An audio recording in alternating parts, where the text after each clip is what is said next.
জুবিন আৰু ৭-৮টামান ল'ৰা মানে তাৰ লগত শিখৰো আছিলে, তাৰ লগত যে হেৰি বজায় ড্ৰাম চাম বজায়, আৰু সিদ্ধাৰ্থো আছিলে, আৰু তেনেকুৱা আৰু ছিংগাপুৰৰ কোনোবা দুটামান। সিহঁতি চবেই য়টখন লৈ পেলাই সিহঁতি সাগৰত গৈছিলে। তো সাগৰত নামি পেলাই সিহঁতি চুইম টুইম কৰি পেলাই বোটত আহি পাৰলৈ আহিলে। তাৰপিছত চবেই লাইফ জেকেটে পিন্ধি আছিলে, জেকেট পিন্ধি পেলাই আকৌ জুবিনে সাঁতুৰিবলৈ গ'ল। লগৰকেইটাই দেখিলে যে তাৰ বডিটো মানে ষ্টিফ হৈ গৈছে, তেনেকৈ তাক হেৰি কৰি আনিলে। আচলতে সেই সাঁতুৰি থাকোঁতে এটা চিজাৰ আহি গ'ল। তো চিজাৰ অহাৰ পিছত তাৰ এনেও এইটো চিজাৰটো আগতো বহুতবাৰ আহিছে ন, আৰু সেইটো তাৰ কাৰণে আগতো বহুতবাৰ ফেটেল হৈ গৈছিলে।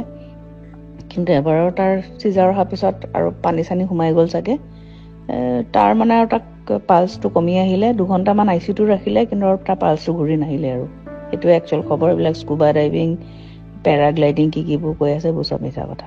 জুবিন আৰু 7-8টামান ল'ৰা মানে তাৰ লগত শিখৰো আছিলে, তাৰ লগত যে হেৰি বজায় ড্ৰাম